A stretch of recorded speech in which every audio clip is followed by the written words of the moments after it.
প্রারম্ভিকা। বাংলাদেশের বর্তমান সময়ের তুমুল জনপ্রিয় লেখক আবিদ শাহরিয়ার। পরপর কয়েক বইমেলায় বেস্টসেলারের খেতাব পেয়েছে তার রচিত বই। লেখালেখির জগতে পা রাখে প্রায় ৮ বছর। এই সময়ের মধ্যেই অসংখ্য ভক্ত তৈরি হয়েছে। তবে ৪০ঊর্ধ্ব সুদর্শন এই ভদ্রলোককে নিয়ে কিছু কানাঘুষা শোনা যায়, প্রচলিত রয়েছে নানা রকম কথা। এর কারণ হচ্ছে এখনও তিনি ব্যাচেলর। কেউ বলে হয়তো কোনো ছ্যাঁকা ট্যাকা খেয়েছে, আবার কেউ আরও এক ধাপ এগিয়ে গিয়ে বলে হয়তো তার কোনো সমস্যা আছে। এরকম আরও নানারকম কন্ট্রোভার্সি বাজারে প্রচলিত। সুন্দরী মেয়ে ভক্তের কোনো অভাব নেই তার, কিন্তু কারো সাথে দহরম মহরমের কোনো খবরও শোনা যায়নি কখনো। ঠিক কী কারণে তার এই বৈরাগ্য, তা কেউ আদতে জানে না। কিছু খবরের কাগজ মনগড়া কিছু কথা রং চড়িয়ে লেখে তাদের কাটতি বাড়ানোর জন্য। যেহেতু আবিদ শাহরিয়ার সকল প্রচারণা সজ্ঞানে এড়িয়ে চলেন, কোথাও কোনো সাক্ষাৎকার দেন না, তাই সত্যিটা জানার কোনো রকম উপায় নেই। তার প্রত্যেক লেখায় গভীর বিষাদের ছায়া থাকে, গল্পের তীব্র বিষাদ পাঠকের হৃদয়কেও স্পর্শ করে। কি সেই গভীর বিষাদ তা সকলের অজানা।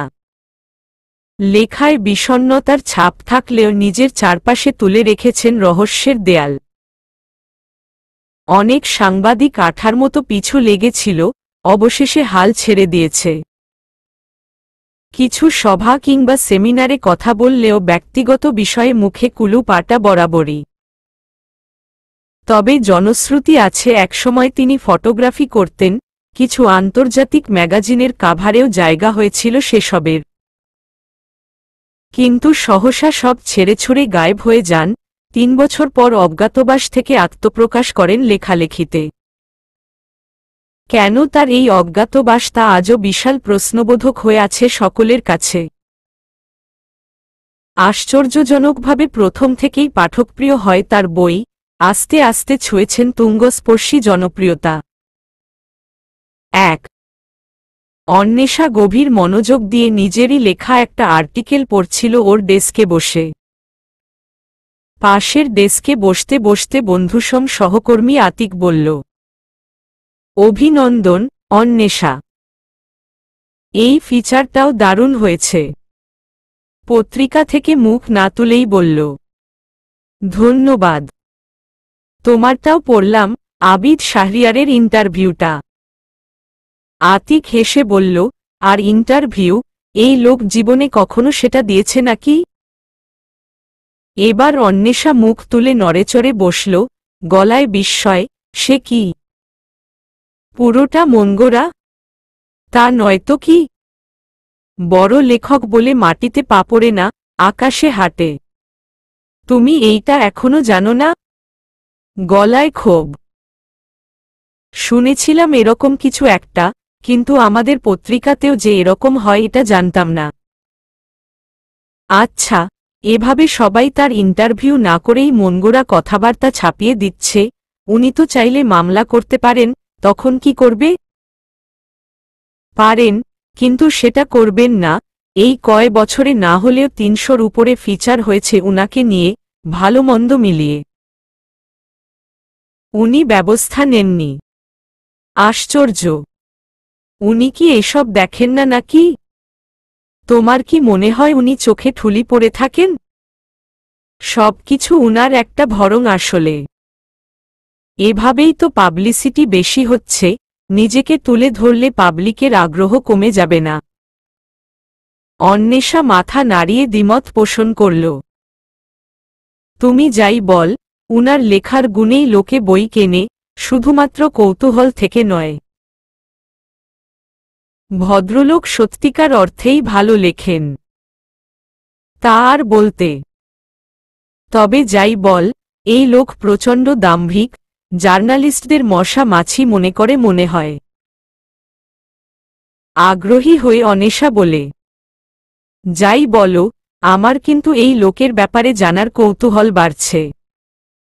হেসে আতিক উত্তর দিল, চেষ্টা করে দেখবে নাকি একবার? সুন্দরী জার্নালিস্টকে পাত্তা দিতেও পারে, কে জানে। শেষের দিকে কিছুটা তাচ্ছিল্যের সুর। নিতান্তই ঠাট্টাচ্ছলে বলা কথাটা কেন যেন মাথায় চেপে বসল অন্বেষার। আর একবার কোনো কিছুর ভূত মাথায় চাপলে সেটার পরিণতি না আসা পর্যন্ত থামতে জানে না মেয়েটা। কোনো একদিন ওর এক ক্লাসমেট টিপ্পনি কেটে বলেছিল, বাপের টাকায় ফুটানি সবাই করতে পারে, নিজের পায়ে দাঁড়িয়ে আমাদের মতো স্ট্রাগল করে তারপর আমাদের ব্যাপারে কথা বলতে এসো। সেই কথার বাস্তবায়ন করেছে। জীবন নিয়ে খুব একটা উচ্চাকাঙ্ক্ষা কখনোই ছিল না ওর, কিন্তু ওই কথাটা যেন তাতিয়ে দিয়েছিল। খুব একটা স্ট্রাগল করতে না হলেও অল্প সময়ে দেশের প্রথম সারির একটি দৈনিক পত্রিকায় কাজ শুরু করে। ওর ফিচারগুলো সত্যিকার অর্থেই ভালো হয়। তারপর থেকে আজ পর্যন্ত আর কখনো বাবার টাকা নেয়নি। খুব বড় কিছু না হলেও নিজের একটা পরিচিতি দাঁড় করিয়েছে এরই মধ্যে। বাবা অনেক বলে কয়ও রাজি করাতে পারেনি। স্পষ্ট বলে দিয়েছিল, গিফট হিসেবে কিছু দিতে চাইলে দাও, কিন্তু নিজের প্রয়োজন আমি নিজেই এফোর্ড করব, তুমি কিছু বলতে আসবে না। বাবা প্রথম দিকে আফসোস করলেও এখন একজন গর্বিত পিতা তিনি। মেয়ের ছোট ছোট প্রাপ্তি তো তারও প্রাপ্তি। 2 সম্পাদক সাহেব প্রথমে কিছুটা গাইগুই করলেও পরে অনুমতি দিলেন, যদি অসাধ্য সাধন করতে পারে তবে মন্দ কি। এই মেয়ের মধ্যে একটা স্পার্ক আছে, এটা মনে মনে স্বীকার করেন তিনি। না পারলে নাই, চেষ্টা তো করাই যায়। অনুমতি আদায় করেই কাজে নেমে পড়ল অন্বেষা। প্রথমেই কল করল আবিদ শাহরিয়ারের নাম্বারে। কল রিসিভ হল না, নাছোড়বান্দার মতো এই প্রক্রিয়া অব্যাহত রাখল। পঞ্চমবার সাড়া পাওয়া গেল। কে বলছেন? ক্যাটক্যাটে গলায় প্রশ্ন করল কেউ। আমি অন্বেষা আহমেদ, দৈনিক খবর প্রতিদিন থেকে। আবিদ শাহরি। বাকিটা বলার আগেই শুনল, দেখুন স্যার কোনো ইন্টারভিউ দেন না, তারপরও কেন বারবার বিরক্ত করেন আপনারা? আর কখনো বিরক্ত করবেন না। ওকে কিছু বলার সুযোগ না দিয়েই খট করে লাইন কেটে দিল। কিছুটা দমে গেলেও হাল ছাড়ল না ও। সাংবাদিকতায় এসব খুব সাধারণ ব্যাপার হলেও কেন যেন গায়ে লাগল অপমানটা। আরও কয়েকবার চেষ্টা করেও সাড়া পেল না। সেদিনের মতো রণে ভঙ্গ দিলেও পরের দিন চলে গেল আবিদ শাহরিয়ারের বাসার সামনে। এভাবেও লাভ হল না, ফলাফল শূন্যই রইল। হঠাৎ করে কি একটা ছেলেমানুষি ভূত মাথায় চেপে বসল। আবিদ আবিদ শাহরিয়ার বলে চিৎকার করা শুরু করল। এত মাধ্যম ওর ভালো লাগছে না, সরাসরি আবিদের সাথেই কথা বলতে চায় ও। কিন্তু এবারও লাভ হল না, উল্টো ভেতর থেকে সিকিউরিটি গার্ড এসে ওকে জায়গাটা দ্রুত খালি করতে বলল। রাগে অপমানে চোখমুখ টকটক করতে লাগল। রোগ চেপে গেল যেন। এত অহংকার, এত দাম্ভিকতা। এই লোকের ইন্টারভিউ তো নিয়েই ছাড়বে অন্বেষা, যেভাবেই হোক, প্রতিজ্ঞা করল নিজের কাছেই। কিছুক্ষণ পরেই পত্রিকা অফিস থেকে জানানো হল, এসব আপাতত বন্ধ করতে অনুমতি দেওয়া হয়েছিল ইন্টারভিউ নেবার জন্য। কিন্তু কারো বাড়ির সামনে গিয়ে তার শান্তি নষ্ট করার জন্য নয়। এরপর যেন এরকম না হয়। মোটামুটি একটা ওয়ার্নিং পেল। এর মধ্যে কমপ্লেইনও করা হয়ে গেছে। এই লোককে এমনি এমনি ছাড়ব না, কখনো না। কি মনে করে নিজেকে? চাকরি গেলে যাবে, তবুও এর শেষ দেখে তবে থামব আমি। রোগ চেপে গেছে মাথায়। ওর মা যখন বাবাকে ডিভোর্স দিয়ে চলে যায় ওর বয়স তখন সবে 5, বাবা ওর কথা মাথায় রেখে বিয়ে করেননি আর। অফুরন্ত আদর পেলেও শাসন কখনো পায়নি ও। যত দিন গড়িয়েছে তত রূপান্তরিত হয়েছে একরোখা আর জেদিতে। খামখেয়ালি আর একগুয়েমি ওর মাথায় সহজে চাপে না, কিন্তু একবার সেটা চাপলে শেষ তো ওকে দেখতেই হয়। গাড়িতে বসে ওর এক বন্ধুকে ফোন করল, যার একটা ডিটেকটিভ এজেন্সি আছে, নিজের পরিচয় দেয় প্রাইভেট ডিটেকটিভ বলে। দোস্ত, তোর এজেন্সির কি অবস্থা রে এখন? আনন্দ হতাশ গলা শোনা গেল। আর এজেন্সি, সারাদিন বসে থাকি, একটা ক্লায়েন্ট পাই না। এই দেশে এসব ডিটেকটিভদের কেউ পাত্তা টাত্তা দেয় না, বুঝলি? উৎসাহী হয়ে ও বলল, তাইলে তো তোর কোনো কাজকর্ম নাই, তুই আমার কেসটা নে তাহলে। তোর আবার কিসের কেস? একজনকে ফলো করবি, কোথায় কোথায় যায়, কি কি করে সব টাইম টু টাইম আমাকে জানাতে হবে। পেশাদারি সুরে বলল অনেশা। কার? দোস্ত, তুই কি আবার প্রেমে টেমে পড়ছিস নাকি? প্রেম করার আগে বাজিয়ে দেখতে চাস? তোর মাথা, এই স্থূল বুদ্ধি নিয়ে তুই প্রাইভেট ডিটেকটিভ হইতে গেছিস কেন আমার মাথায় ঢুকতেছে না। এই জন্যই তো ক্লায়েন্ট পাস না। আনন্দ বলল, ঠিকঠাক পেমেন্ট করিস, আমি করে দেব। কারে ফলো করতে হবে তার নাম ঠিকানা, ছবি আরও যদি কোনো ডিটেইল থাকে দে। নাম আবিদ শাহরিয়ার, পেশা লেখক, অ্যাড্রেস আমি তোরে টেক্সট করতেছি। পেমেন্ট নিয়ে চিন্তা করিস না, পেয়ে যাবি। আনন্দ যে হকচকিয়ে গেছে এটা ওর গলা শুনেই আন্দাজ করা যায়। কি বলিস, তুই উনার পেছনে পড়ছিস কেন? আর উনি যদি টের পায় তো তোর সাথে সাথে আমারও জেলে যাওয়া লাগব। তুই ডিটেকটিভ কেন সাজছিস এইটাই বুঝতেছি না আমি, এইটুকু ইঁদুরের কলিজা নিয়ে তুই এই প্রফেশনে আসলি কেন? রিস্ক তো থাকবেই, তুই সাবধানে থাকবি, তারে দেখায় দেখায় তো আর ফলো করবি না, গাধা। আরে, এইটা আমার প্রফেশন নাকি, বেকার পরিচয় দিতে আর ভাল লাগে না, তাই এই ভং ধরছি। প্রেস্টিজ থাকে না বেকার বললে। এইটা একটা কাভার বলতে পারিস। এই রকম আইডিয়া তোর মোটা মাথা থেকেই বের হওয়া সম্ভব। আমার কাজটা ঠিকঠাক মতো করিস, ক্লায়েন্ট আমি নিজে জোগাড় করে দিব। রাজি হয়ে ফোন রেখে দীর্ঘশ্বাস ফেলল আনন্দ, ও শতভাগ নিশ্চিত এই প্রচণ্ড একরোখা মেয়েটির খেয়ালিপনার খেসারত দিতে হবে ওকেও। নিজেও ডুববে, সাথে ওকেও ডুবিয়ে ছাড়বে। সংবাদপত্রের নামটা কল্পিত। ৩ সোহান আজ প্রায় ৩ বছর আবিদ শাহরিয়ারের ম্যানেজার হিসেবে আছে। এখন সে ইতস্ততভাবে দাঁড়িয়ে আছে আবিদের লাইব্রেরি ঘরের সামনে। এতগুলো বছরেও জোরতাটা কাটিয়ে উঠতে পারেনি। কেন জানি এই লোককে দেখলেই বুক টিপটিপ করে, অথচ কখনো উঁচু গলায় কথাও বলেনি ওর সাথে। কিছু কিছু লোক থাকে যাদের দেখলে একদম হৃদয়ের গভীর থেকে সমীহ চলে আসে, শ্রদ্ধা করতে ইচ্ছে করে। আবিদ সোবহানের জন্য ঠিক তেমনই একজন। দ্বিধা কাটিয়ে নক করল দরজায়। আবিদ তখন নিবিষ্ট চিত্তে কলম চালানোয় ব্যস্ত, মুখে বরাবরের মতোই ধরে রাখা গাম্ভীর্য। কি এক গভীর বিষাদে নিমজ্জিত থাকে সব সময়। এত ভালো একটা লোকের এতটা কষ্ট কেন থাকবে ভেবে পায় না ও। লিখতে লিখতেই প্রবেশের অনুমতি দিল, কাচুমাচু মুখে কাছে এসে দাঁড়াল সে। আবিদ জিজ্ঞেস করল, কিছু বলবে? স্যার, ওই রিপোর্টার মেয়েটা ত্যাক্ত করেই যাচ্ছে, কোনো কথাই শুনছে না, কি করব স্যার? আবিদ নীরস ভঙ্গিতে চোখ তুলে বলল, আমাকে কেন জিজ্ঞেস করছ? তুমি নিজেই সমাধান কর, আর দ্রুত বিদায়ের ব্যবস্থা কর। স্যার, যদি বলেন একটা রামধমক দেই?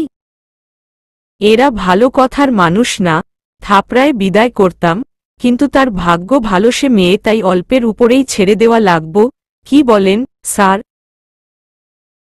এই মুহূর্তে তোমার এইসব উদ্ভট কথাবার্তা শুনতে আমি বিন্দুমাত্র আগ্রহী নই। এক্ষুনি বিদায় হও। গলায় ঝাঁজ। জি স্যার, বিদায় নিতেছি। কিন্তু স্যার রামধমক কি দিব? কথা শেষ করে আবিদের চোখের দিকে তাকিয়ে কথা বাড়ানোর সাহস পেল না, সুরসুর করে বেরিয়ে এলো।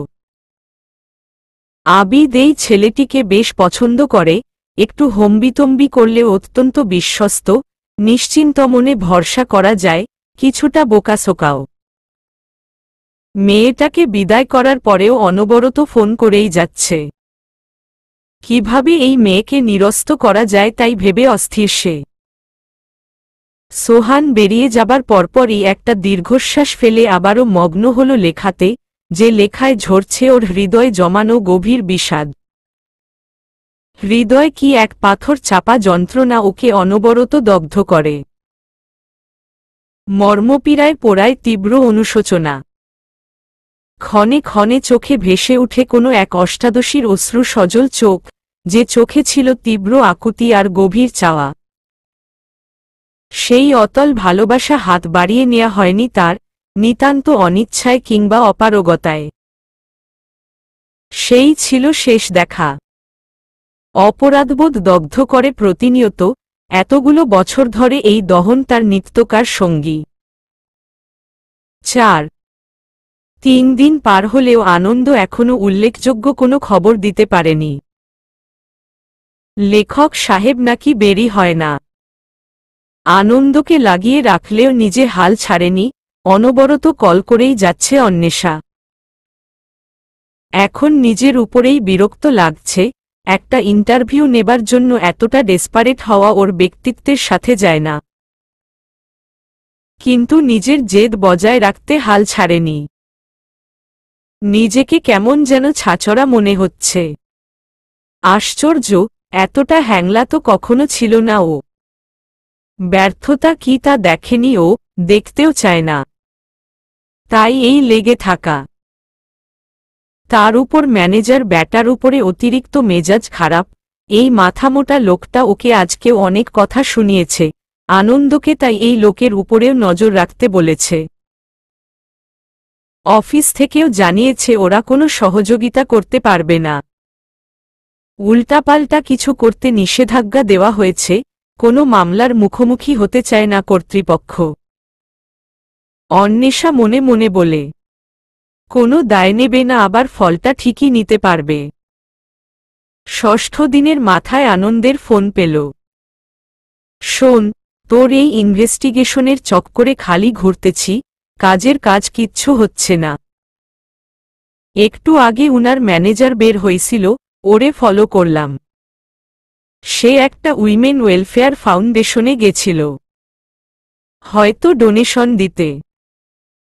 ও বের হওয়ার পর আবার ফলো করলাম, আরেকটা ফাউন্ডেশনে গেল, এরপর আরেকটাতে। সেখানে জিজ্ঞেস করিস নাই? করছিলাম, কিন্তু ওরা ডোনারের পারমিশন ছাড়া কনফিডেন্সিয়াল ব্যাপার লিক করে না, কিন্তু একটাতে আমার ফ্রেন্ডের ওয়াইফ আছে। ওকে জিজ্ঞেস করার পর প্রথমে অস্বীকার করলেও পরে স্বীকার করল যে আবিদ শাহরিয়ার সেখানে মোটা অঙ্কের টাকা ডোনেশন দেয় কয়েক বছর ধরেই। এত লুকোচুরি কেন? এতে এতটা গোপনীয়তা কেন বুঝতেছি না। শোন, সোর্স প্রকাশ করিস না, বেচারি বিপদে পড়ে যাবে। ওদের এগ্রিমেন্টের মেজর কন্ডিশনই ছিল এটা। আরে না, ওর নাম আসবে না। কনফিডেন্সিয়াল ফ্যাক্ট আমরা অনেক ডিল করি। তুই টেনশন নিস না, তুই তোর কাজ করতে থাক। ফোন রেখে চিন্তায় ডুবে যায় অন্বেষা, কিছু একটা তো আছেই। দুইয়ে দুইয়ে চারটাই মেলাতে পারছে না। পরের দিন বিকেলে হঠাৎ আনন্দ জানায় প্রতিদিনের মতো ফলো করছিল, কিন্তু ওদের গন্তব্য এবার শহরের বাইরে। লেখক নিজেও আছেন, সাথে ড্রাইভার আর ম্যানেজার। তুই চেজ করতে থাক, আর আমাকে জানা, আমিও আসছি। মানে কি? তুই আসবি কেন? একটু পরেই সন্ধ্যা হয়ে যাবে, ফিরতে ফিরতে অনেক রাত হবে। এটা তোর খামখেয়ালি করার জায়গা না, অনেক রিস্কি। তুই তোর গার্ডিয়ান মার্কা কথা আমার সাথে বলবি না। I can protect myself. আর তাছাড়া তুই তো আছিসই। উত্তেজিত গলায় বলল ও। অন্তত অফিসের কাউকে সাথে নে। অফিস থেকে তো বলেই দিয়েছে কোনো সাপোর্ট দেবে না। এই সময় বললে হয়তো দেবে, কিন্তু এটা আমার আত্মসম্মানের প্রশ্ন। এত কথা শোনার পরে ওদের কাছে কিছুতেই সাপোর্ট চাইব না। কিন্তু তুই ওদের এমপ্লয়ি, তোর সেফটি দিতে ওরা বাধ্য। দিলেও নেব না, তুই লোকেশন জানাতে থাক। তোর জেদ এত বেশি কেন? এতে ক্ষতিটা কার? ওর কথা কানেই তুলল না, ফোন রেখে হন্তদন্ত হয়ে বেরিয়ে এলো। গাড়ি যখন শহর ছেড়ে মফস্বল পেরিয়ে গ্রামের দিকে যাচ্ছিল, তখন গোধূলির রক্তিম আভা পুরো আকাশ জুড়ে। মাগরিবের আজান ভেসে আসছে দূরের মসজিদ থেকে। চারপাশে যান্ত্রিকতা নেই খুব একটা। এসি বন্ধ করে গ্লাস নামিয়ে দিতেই একরাশ নির্মল বাতাস ঢুকে পড়ল হুহু করে। সহসা মন ভালো হয়ে গেল অন্বেষার। গন্তব্যের কাছাকাছি এসে হাফ ছেড়ে বাঁচল যেন, ওই তো আনন্দ দাঁড়িয়ে আছে। 5 সোহান দাঁড়িয়ে ছিল একটা পাকা দেয়ালের টিনশেড ঘরের বাইরে। হঠাৎ করেই সামনে অন্বেষাকে দেখে হকচকিয়ে গেল ব্যাপকভাবে। কতবড় শেয়ানা এই জার্নালিস্ট, রাতবিরেতে এখানে চলে এসেছে। ওর খুব রাগ হল আবিদের উপরে। রামধমক দিলে এতক্ষণে বাপ বাপ করে পিছু ছাড়ত, আবিদের জন্য সেটা পারল না। ভীষণ আফসোস হচ্ছে ওর। মুখ দেখে মনে হচ্ছে কেউ থেবরে দিয়েছে, এক্ষুনি রাগে ফেটে পড়বে যেন। কি খবর সোহান সাহেব, কেমন আছেন? আপনার হাসিটা তো খুব সুন্দর। শোভানের ভ্যাবাচাকা খাওয়া মুখের দিকে তাকিয়ে বলল অন্বেষা।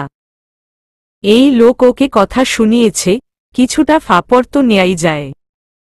আপনার স্যারকে ডাকেন, একটু কথা বলি, নাকি অতিথি আপ্যায়নের ব্যবস্থা করবেন? এখানে নিশ্চয়ই সিন ক্রিয়েট চাইবেন না তিনি? তাচ্ছিল্যের সুরে প্রশ্ন ছুড়ল। সোহান হা হয়ে যাওয়া মুখটা বন্ধ করে কোনো উত্তর না দিয়ে ভেতরে চলে গেল। ওকে প্যারাটা কিছুটা হলেও ফেরত দিতে পেরে স্বস্তি পাচ্ছে অন্বেষা। আবিদ কয়েকটা শিশুর সাথে সময় কাটাচ্ছিল, কিছুটা সময়ের জন্য পারিবারিক আবহ তৈরি করতে চেষ্টা করছিল পরিবারহীন বাচ্চাদের জন্য। এর মধ্যেই হন্তদন্তভাবে শোভানের আগমন, বুঝতে পারে গুরুতর কিছু অবশ্যই। কি ব্যাপার, কোনো সমস্যা? এমন দেখাচ্ছে কেন তোমাকে? শুধু সমস্যা না, একেবারে মূর্তিমান আতঙ্ক। স্যার, ওই জার্নালিস্ট এখানে এসে পড়ছে। কি বল, তার তো জানার কথা নয়? কিছুটা বিস্ময় গলায়। স্যার, সে বলছে আপনার সাথে কথা না বলে সে যাবে না। তাড়ানোর চেষ্টা করলে সিন ক্রিয়েট করবে। বাচ্চাদের ভেতরে যেতে বলে বলল, ভেতরে আসতে বল, কথা বলি। শুনি কি বলতে চায়। শুধুমাত্র ইন্টারভিউ নেবার জন্য যে এতটা ডেসপারেট হতে পারে তাকে তো দেখতেই হয়, কৌতূহল বোধ করল আবিদ। এই মেয়ের লেগে থাকার ব্যাপারটা কেন যেন ভালো লেগেছে ওর। মনে করিয়ে দিচ্ছে ফেলে আসা কাউকে, যে প্রগাঢ় হাতছানি দিয়ে ডেকেছিল তাকে, যাকে হারিয়ে ফেলেছিল নিতান্ত অবহেলায়। দীর্ঘশ্বাস বেরিয়ে এলো বুক চিরে, যা এখন তার নিত্যসঙ্গী। বিস্ময় দুচোখ কোটরাগত শোভানের। স্যার, আপনি কথা বলবেন? বলেন তো, আমি খেদানোর ব্যবস্থা করতেছি। ঠান্ডা গলায় আবিদ বলল, তোমাকে কিছুই করতে হবে না, উনাকে ভেতরে পাঠাও। বাকিটা আমি নিজেই দেখছি। সোহান মাথা নেড়ে বাইরে বেরোতে বেরোতে মনে মনে বলল, এত ভালো মানুষই দেখানোর দরকার ছিল না। এই ফাজিল মেয়েকে আমি একাই সাইজ করতে পারতাম। কতবড় সাহস, আমারে দৌড়ের উপরে রাখছে। যদিও কিছুই করতে পারবে না, মনে মনেই ওর যত আস্ফালন। নিজের ভাগ্যকে বিশ্বাস করতে কিছুক্ষণ সময় নিল অন্বেষা। এত কাঠখড় পুড়িয়ে অবশেষে সফল হল। তবে ভেতরে প্রবেশের সময় মনে দোলাচল, কয়েকদিনে জমানো সকল প্রশ্নের উত্তর মিলবে কিনা, নাকি এড়িয়ে যাবে নির্দ্বিধায়। 6 অন্বেষাকে দাঁড়িয়ে স্বাগত জানালো আবিদ। কেমন আছো? তুমি বয়সে আমার থেকে অনেক ছোট হবে, তাই তুমি বলাটাই সমীচীন মনে হল। কিছু মনে করনি তো? অন্বেষা একটুখানি তাকিয়ে কিছুটা বিরক্ত স্বরে বলল, আপনি কিংবা তুমি নিয়ে আমার কোনো অ্যালার্জি নেই, তাই এক্সকিউজের ইলাবোরেশনের প্রয়োজন নেই। যেভাবে স্বাচ্ছন্দ্য বোধ করেন তাই বলতে পারেন। আবিদ আরেকবার চমৎকৃত হলেও প্রকাশ করল না, এই মেয়ের বয়স ২৬ কি ২৭-এর বেশি হবার কথা নয়, তার বয়স ৪১। এই ব্যবধান খুব একটা বিচলিত করেনি মেয়েটিকে, বরং যথেষ্ট সাবলীলভাবে কথা বলছে। চা বা কফি দিতে বলি? তোমার কথা বলতে হয়তো সুবিধা হবে। অন্বেষা মাথা ঝাঁকিয়ে সম্মতি জানালো, মুখে কিছু বলল না। আবিদের চোখের দিকে সরাসরি তাকিয়ে দেখল এক পলক। এর আগে ছবিতে অথবা টেলিভিশনে কিছু সভা সেমিনারের ফুটেজ যেটুকু দেখেছিল, সামনাসামনি তার থেকে অন্যরকম লাগে। ব্যক্তিত্বের প্রখরতা ভালোমতো অনুধাবন করা যাচ্ছে, আর সত্যিকারের বয়সের চেয়ে অনেক কম লাগছে। মনে হচ্ছে এখনও তারুণ্যেই বিচরণ তার। এই প্রখর ব্যক্তিত্বসম্পন্ন চিরতরুণ লোকটির সামনে কিছুটা ম্রিয়মাণ লাগছে নিজেকে, সেটা ঢাকা দেবার প্রাণান্তকর চেষ্টা করে যাচ্ছে ও। কিছুতেই নিজের ভাবমূর্তি খর্ব হতে দেয়া যায় না, তাই একটু ডাট দেখিয়ে ঠাট বজায় রাখার চেষ্টা। আবিদ ওর দিকে তাকিয়ে বলল, কি যেন তোমার নামটা? আমার একটা বদ অভ্যাস হচ্ছে, আমি স্বল্প পরিচিত কারো নাম মনে রাখতে পারি না। অন্বেষার দৃঢ় জবাব, আমি নামটা আপনাকে এর আগে বলিনি, তাই মনে রাখার প্রশ্ন এখানে আসছে না। আমি অন্বেষা আহমেদ। তো অন্বেষা, বলো কি বলবে? পূর্ণ দৃষ্টিতে তাকিয়ে প্রশ্ন করল আবিদ। কারো দৃষ্টি যে এতটা প্রখর হতে পারে জানা ছিল না ওর। মনে হচ্ছে উত্তর না দিলেও কিংবা প্রশ্ন না করলেও নিজে নিজেই সেসব বুঝে নিয়ে উত্তর দিতে পারবে বুঝি। ওর ভেতরের বিচলিত ভাবটা হয়তো বেশিক্ষণ লুকানো যাবে না। আপনার সম্পর্কে সাধারণ মানুষের অনেক কিছু জানার আছে, তাই একটা ইন্টারভিউ করতে চাই আপনার। আবিদ ক্ষীণ হাসির রেখা ফুটিয়ে বলল। অন্বেষা, দেখো, তুমি হয়তো জানো যে আমি এসব থেকে দূরে থাকি বরাবরই। আমি নিভৃতচারী মানুষ, আড়ালে থাকতে স্বাচ্ছন্দ্য বোধ করি।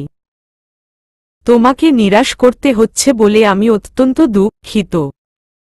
কফিটা শেষ করে চলে যাও।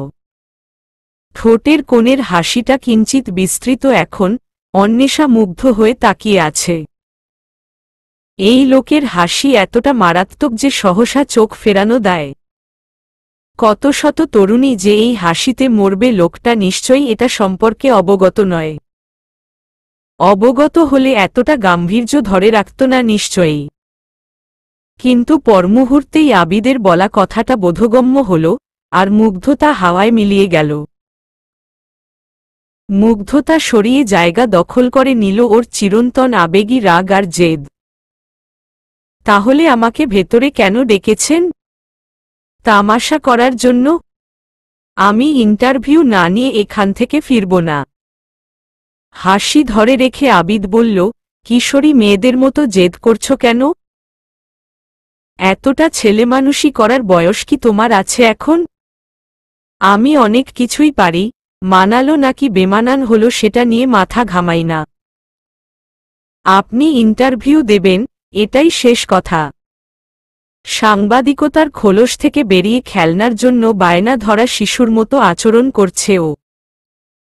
কিছুটা বিরক্তি নিয়ে আবিদ বলে, তোমার বয়স কত?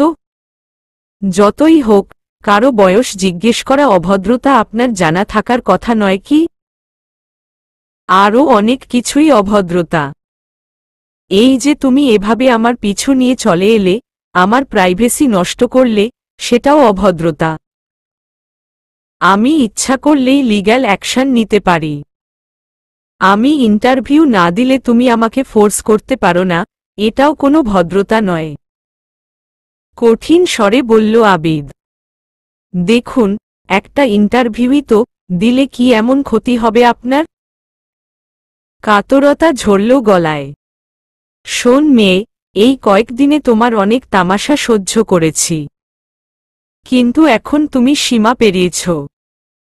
তুমি এই মুহূর্তে তোমার ওই বন্ধুকে নিয়ে বিদায় হবে। আর একটা কথাও আমি শুনতে চাই না। অন্বেষার সম্বিত ফিরল যেন, এতক্ষণ ওর করা কাণ্ডগুলো মনে হতেই মাটিতে মিশে গেল লজ্জায় আর অপমানে। নিজের উপরেই চরম মেজাজ খারাপ হল, নিজেকে এতটা খেলো করল ভেবে। কেন যে এরকম হুটহাট রোগ চেপে যায়, আর এমন আচরণ করে ফেলে, পরে নিজেকেই লজ্জিত হতে হয়। এই বিষয়টা এখনো ঠিক বোধগম্য হয় না ওর। কিন্তু হিতাহিত জ্ঞান থাকে না সে সময়, নিয়ন্ত্রণ হারিয়ে ফেলে মেজাজের। চূড়ান্ত অপমানিত বোধ করে উঠে দাঁড়াতে দাঁড়াতে চেপে রাখা কান্না কিছুতেই লুকাতে পারল না। অশ্রু গড়িয়ে পড়ল গাল বেয়ে। ওর মা যখন চলে যায় তখন কয়েকদিন কেঁদেছিল, আস্তে আস্তে যখন বুঝতে শিখেছে তারপর আর কাঁদেনি। আজ এতগুলো বছর পর অশ্রুর সাথে নতুন করে সাক্ষাৎ হল। আশ্চর্য, এত জল সঞ্চিত ছিল চোখে। প্রায় দৌড়ে বেরিয়ে এলো বাইরে। 7। অন্বেষা বেরোনোর পর দেয়ালে ঝুলানো ঘড়িটার দিকে তাকিয়ে দেখল 9টা 27 বাজে। ঢাকায় পৌঁছাতে পৌঁছাতে প্রায় 2টো, এখন যাওয়াটা একদমই নিরাপদ নয়। আবিদের মনে হচ্ছে, এতটা রূঢ়ভাবে না বললেও হতো। মেয়েটি তার জন্যই এতদূর এসেছে, কিছুটা হলেও দায়িত্ববোধ বর্তায় তার উপরেও। যদিও প্রফেশনাল কারণেই এসেছে, তবুও প্রচণ্ড জেদি আর একরোখা মেয়েটির জন্য কিঞ্চিত বিচলিত বোধ করল। সোহানকে ডেকে ওকে আটকাতে বলল। আবিদের এই সিদ্ধান্তে সোহান নাখোশ হল ভীষণ রকম।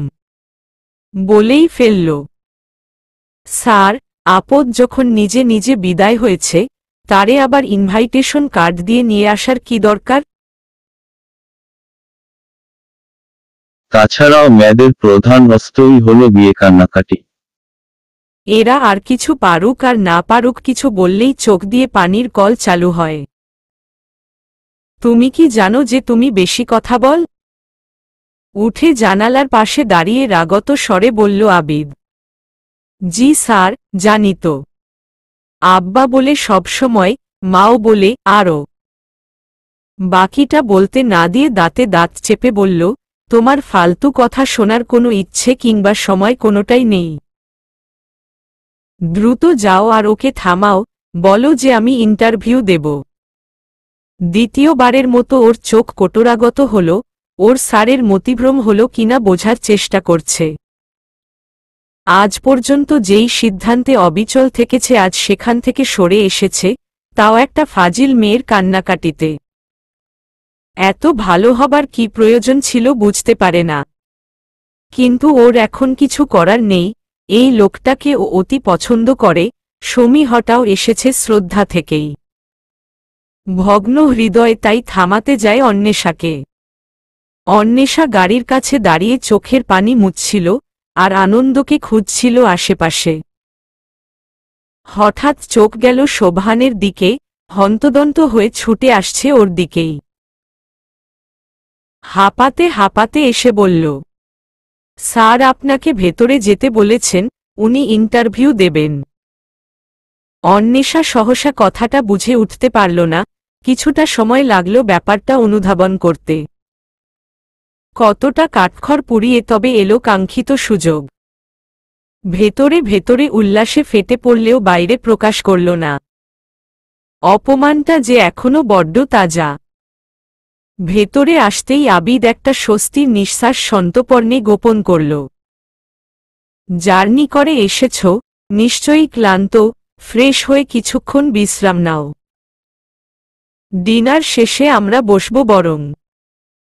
তোমার বাসায় আর অফিসে জানিয়ে দাও না হয়। আমি থাকব না। ইন্টারভিউ নিয়েই চলে যাব, তাই বিশ্রামের কোনো প্রয়োজন নেই। আবিদের বিরক্তি এবার আকাশ ছুঁয়েছে যেন। এখন 10টা বাজে প্রায়। কোনো বাজে কথা শুনতে চাইছি না। সবিতা নামের একজনকে ডেকে ওকে থাকার জায়গা দেখিয়ে দিতে বলল। ওর নাম সবিতা, এখানকার দায়িত্বে আছে। আজ রাতটা ওর সাথে থাকলে খুব একটা সমস্যা হবার কথা নয়। অন্তত রাস্তাঘাটে থাকার চেয়ে ভালো থাকবে। বলেই বেরিয়ে গেল। আশ্চর্য, এতটা অধিকার কোথায় পেল এই লোকটা? ভাবতে ভাবতে সবিতার সাথে গেল। রাতে ওরা বাইরে শান বাঁধানো পুকুর ঘাটে বসল, দুই পাশের সিঁড়িতে কিছুটা দূরত্ব রেখে মুখোমুখি। আকাশে তখন পরিপূর্ণ চাঁদ, জোছনায় ভেসে যাচ্ছে চারপাশ। জোছনার বৃষ্টি যেন। ঝিঝি পোকার ডাকে কানে ঝিম ধরে আসছে। ওই তো পুকুরের পাশের ঝোপের ভেতর সহস্র জোনাকির মেলা বসেছে যেন। সব মিলিয়ে পরিবেশটা অপার্থিব, অতিপ্রাকৃত লাগছে। অদ্ভুত সুন্দর আবহ তৈরি হয়েছে। মহাবিশ্বের মতো প্রকৃতির সম্ভাষণ উপভোগ করছে। দূরে কোথাও কতগুলো শেয়ারের হুক্কা হওয়া ধ্বনিতে ঘোর থেকে বেরিয়ে এলো অন্বেষা।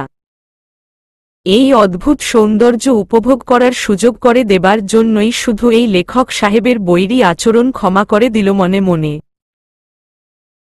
আর আবিদ ভেবে চলছে এতদিন চেপে রাখা সত্যটা সবার সামনে এবার হয়তো প্রকাশ করতেই হবে, নাকি জীবনের নির্মম সত্যিটা পাশ কাটিয়ে কথোপকথন শেষ করবে। কিন্তু মিথ্যে বলতে যে একেবারেই অপারগ। আবার একটা মেয়ের অমানবিক পরিণতির দায় কিভাবে প্রকাশ করবে সেটাই ভেবে যাচ্ছে। কারো তুমুল আহ্বানে সাড়া দিলে হয়তো বা পরিণতিটা এড়ানো যেত, ওর বসন্ত রঙিন হতো। তবে কিছুটা দ্বিধা আর সংকোচ এসে ভর করল আবিদের মনে। ৮ অদ্ভুত সুন্দর আলোকের ঝর্ণাধারায় অবগাহনে মেতেছে যেন দুজন। এতটা বোধ হয়ে আছে ওরা যে ভুলেই গেছে এখানে বসার কারণ। আবিদি প্রথম মুখ খুলে, তোমার বন্ধু কোথায়? ওকে দেখছি না যে। ঘোর থেকে বেরিয়ে অন্বেষা বলল, খাবার পর দেখলাম গার্লফ্রেন্ড ফোন দিয়েছে, কথা বলতে বলতে ঘুমাতে গেল। তুমি শুধু বাসায়ই কথা বললে যে, তোমার বিশেষ কেউ নেই? প্রশ্নটা ব্যক্তিগত হয়ে গেল না? আমার যতদূর মনে হচ্ছে, একটু পরে আমাকে ব্যক্তিগত প্রশ্নের মুখোমুখি হতে হবে। তাই কিছুটা শোধবোধের চেষ্টা। না, বিশেষ কেউ নেই। হেসে উত্তর দিল অন্বেষা। সে কি? এরকম অস্থির জেনারেশনের হয়েও বয়ফ্রেন্ড নেই, এটা ঠিক হজম হচ্ছে না। অবিশ্বাসের সুর আবিদের গলায়। কেন? এই জেনারেশনের কি সমস্যা? আর বয়ফ্রেন্ড না থাকা দোষের কিছু নয় নিশ্চয়ই। নাকি এই প্রজন্ম থেকে নির্বাসনে যেতে হবে? কিছুটা বিরক্তি নিয়েও বলল, না, তা নেই। তুমি রেগে যাচ্ছ কেন? কিছু ইতিবাচকতাও আছে অবশ্য। তবে তোমাদের এই প্রজন্মটা বড্ড বেশি এলোমেলো। কারো কোনো স্থিরতা নেই। কেমন যেন কি করবে আর কি করবে না সেটাই বুঝে উঠতে শেখেনি। শুধু সামনে যাবার তাড়া। সামনে ছুটে চলায় খারাপের কিছু তো নেই। আর প্রত্যেক প্রজন্মের কাছেই তার নিজের প্রজন্মই সেরা হবে। আমি নিশ্চিত, আপনি যখন আমার বয়সী ছিলেন, তখন অগ্রজের কাছ থেকে আপনার বলা কথাটাই শুনে এসেছেন যে আগেই ভালো ছিলাম, তোমাদের দিয়ে কিচ্ছু হবে না। আবার আমিও হয়তো কয়েক বছর পর আমার পরবর্তী প্রজন্মকে এই কথাগুলোই বলবো। ঝাঝালো গলায় একদমে কথাগুলো বলে থামল অন্বেষা।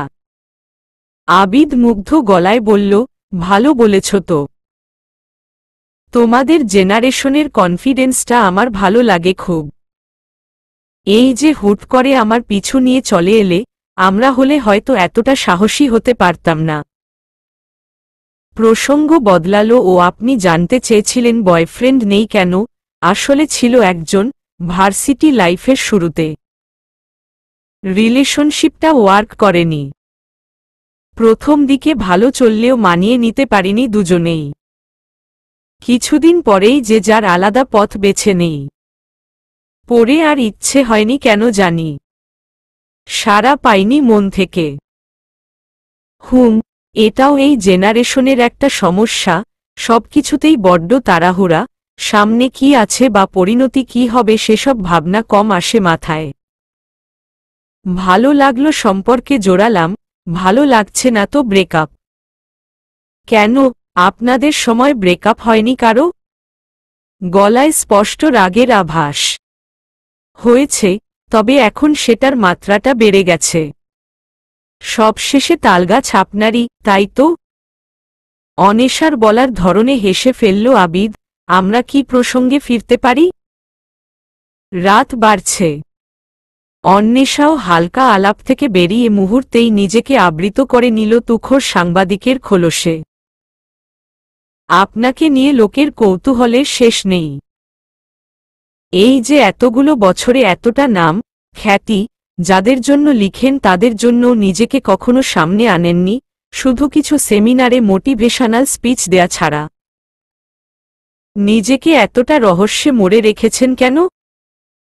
আবিদ অতি সন্তর্পণে একটা দীর্ঘশ্বাস গোপন করে অত্যন্ত নীরস গলায় বলল, আমার উপর স্পটলাইট থাকুক এটা আমার ঠিক পছন্দ নয়।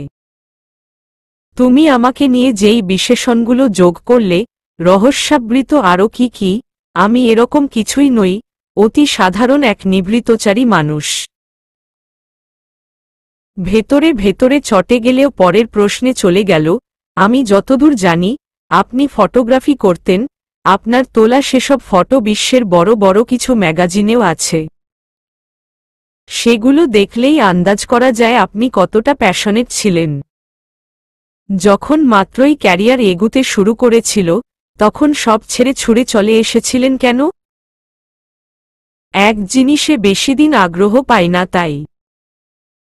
হঠাৎ লেখালেখিতে আগ্রহী হলাম, আর দেশে চলে এলাম। মিথ্যা কথা বলছেন আপনি। এটা কোনো যৌক্তিক ব্যাখ্যা হতে পারে না। লেখালেখির জন্য ফিরলে মাঝে লম্বা সময় আপনি কোথায় ছিলেন? ফিরে এসে প্রায় 4 বছরের বিরতি দিয়ে তারপরে বেরিয়েছে আপনার প্রথম বই। তোমার নামের মতোই তোমার মধ্যে অন্বেষণে মত্ত থাকার একটা ব্যাপার আছে। একেবারে পারফেক্ট নাম তোমার, অন্বেষা। তিক্ততা ঝরল কণ্ঠে। প্লিজ, সত্যিটা বলুন না। কিছুটা অনুনয় ফুটল। প্রত্যেক মানুষের কিছু না কিছু ফুরবল জায়গা থাকে, তুমি যেটা জিজ্ঞেস করছো সেটা আমার গভীরতম আবেগ আর অনুভূতির জায়গা। সেটা সামনে এলে লোকে ভাববে এটা আমার স্ট্যান্ডবাজি, হয়তো লোকের সিম্প্যাথি পাবার জন্য এসব গালগল্প করেছি। সেটা আমি সহ্য করতে পারবো না। বিষাদ ঢালা স্বরে বলল আবিদ। এই যে রেকর্ডার বন্ধ করলাম, আমাকে বলুন না, আমি কথা দিচ্ছি আপনি না চাইলে আমি ফিচার করব না। প্লিজ। রেকর্ডার বন্ধ করতে করতে বলল অন্বেষা। তাচ্ছিল্যের সুরে আবিদ বলল, তোমরা মনগড়া খবর লিখতে পারো, আর এই ঘটনা এড়িয়ে যাবে। এটা বিশ্বাসযোগ্য নয়। আপনিও তো চুপ করেই ছিলেন সে সময়ে। তাদেরকে সেই সুযোগ এটা আপনিই করে দিয়েছিলেন। যদি স্টেপ নিতেন সেসবের বিরুদ্ধে তবে ওটা হতো না। কিছুটা সময় গড়ালো শুনশান নীরবতায়। রাত বেড়ে চলছে। এত প্রগাঢ় জোছনা খুব বেশি দেখেনি অন্বেষা। একই সাথে স্পষ্ট আবার কিছুটা অস্পষ্ট। এই অদ্ভুত আলো আধারিতে আবিদের মুখটা দেখছে ও। কি এক গভীর বিষাদে ছেয়ে আছে চেহারাটা। কেন যেন মায়া অনুভব করল, গভীর মায়া। কি লুকোনো আছে ভেতরটায় জানতে তীব্র কৌতূহল বোধ করল। অবশেষে এলো সেই কাঙ্ক্ষিত ক্ষণ, মুহূর্তকাল নীরব থেকে আবিদের ঘোষণা। আমি তোমাকে বিশ্বাস করছি, অন্বেষা। শুনেছিলাম শেয়ার করলে নাকি বোঝা কমে যায়। আমার তো সেরকম কেউ নেই বলবার। কাউকে না কাউকে তো বিশ্বাস করতেই হয়, তোমাকেই করলাম না হয়। কেন যেন মনে হচ্ছে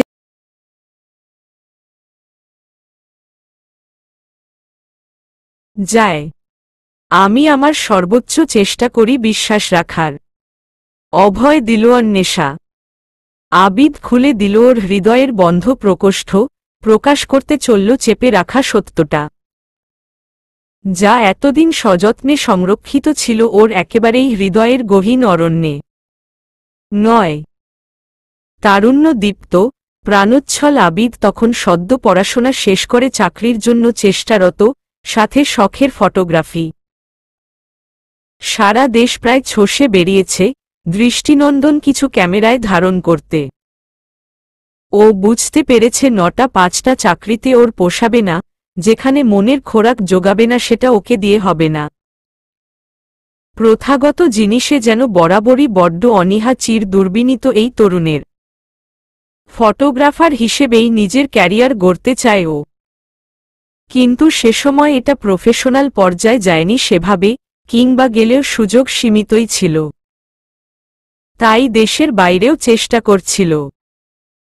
সারা দেশ ঘুরতে ঘুরতে বরাবরের মতোই মনোরম আর নির্জন একটা পাড়াগায় খুঁটি গেড়ে বসে কিছুদিনের জন্য। তখন কে জানত এটাই ঘুরিয়ে দেবে ওর জীবনের মোড়। গ্রামের মোহময় সৌন্দর্য উপভোগ করছিল আর ঘ্যাচঘ্যাচ করে নামছিল ক্যামেরার শাটার। সহসা আশেপাশে কোনো জায়গা থেকে উৎসারিত মিলিত কণ্ঠের উল্লাসধ্বনি বেজে উঠল কানে, উৎস খুঁজে সেদিকে পা বাড়াল। আর তারপরই দেখা পেল এক অদ্ভুত সুন্দরের। কয়েকজন ১২-১৩ বছরের বাচ্চা যেন মেতেছে ঘুড়ি উড্ডয়ন উৎসবে। সেখানকার মধ্যমণি ছিল ১৭-১৮ বছরের একজন মেয়ে। মেয়েটার চোখে মুখে যেন খেলা করছিল প্রাণের স্পন্দন, এতটা উচ্ছ্বসিত, উদ্ভাসিত মুখ কখনো দেখেনি ও। মহাবিষ্টের মতো তাকিয়েছিল সে। চোখ ফেরানো যাচ্ছিল না কোনোভাবেই। লাভ অ্যাট ফার্স্ট সাইট কথাটা ওর কাছে সবসময় ফালতু কনসেপ্ট মনে হয়েছে, কারো সম্পর্কে না জেনে ভালোবাসা হয় নাকি। কিন্তু এত উচ্ছল, প্রাণবন্ত একজন ভালো মানুষ না হয়ে যাই না। ভালো লাগায় ছেয়ে গেল মন। কারো অনুমতি ছাড়া ছবি তোলা যে শিষ্টাচার বহির্ভূত, এই সত্যটাও মাথায় নেই ওর। ঘুড়িতে মগ্ন উচ্ছ্বসিত ওই মেয়ের মধ্যে তখন সম্মোহনী শক্তি। ওকে কি এক অমোঘ আকর্ষণে হাতছানি দিচ্ছে যেন। একের পর এক ফ্রেমবন্দি করে চলছে অপূর্ব সৌন্দর্যের প্রতীককে। ওর মনে হচ্ছিল এই সৌন্দর্যের জন্ম অন্য কোনো ভুবনে, এই পৃথিবীতে হতেই পারে না। ভালোবাসা হয়তো জন্মায়নি, তবে তীব্র ভালোলাগা ছুঁয়েছিল। মেয়েটা আচমকা ওর দিকে তাকাতেই নিজেকে হারিয়ে ফেলেছিল সেই অতল চোখে। মেয়েটি এগিয়ে এসে প্রশ্ন করেছিল, আপনি কে? আগে কখনো দেখেছি বলে মনে হয় না। এভাবে ছবি কেন তুলতেছেন? বন্ধুদের আড্ডা মাতানো বাকপটু আবিদ যেন ভাষা বিস্মৃত হয়েছে। কোনো শব্দ ওর মাথায় আসছিল না, একদমই না। চোখের সামনে হাত নাড়িয়ে মেয়েটি বলে, কি সমস্যা আপনার? কথা বলতে পারেন না নাকি? আবিদ মোহ ভেঙে কিছুটা ধাতস্থ হয়ে বলে, আপনি কি এই পৃথিবীরই, নাকি অন্য কোনো গ্যালাক্সির কেউ? চোখে তখনও ঘোরলাগা দৃষ্টি। শ্যামলা রঙের মায়াময় মুখাবয়বের মেয়েটিকে তার অভিব্যক্তির জন্যই অনন্য লাগছিল।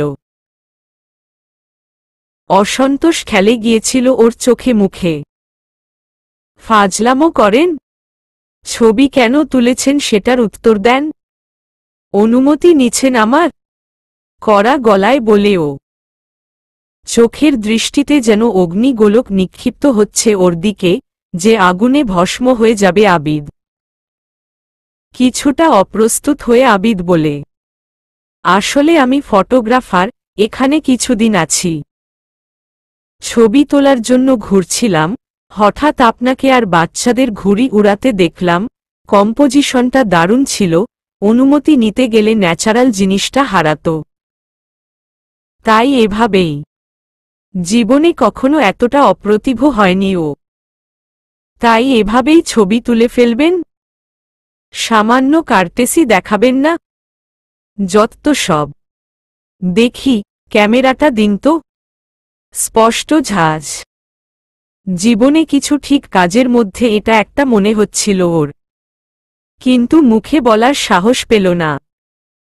যা রেগে আছে, যদি ভেঙে ফেলে ক্যামেরা। দেখুন, আমি অত্যন্ত দুঃখিত, প্লিজ কিছু মনে করবেন না।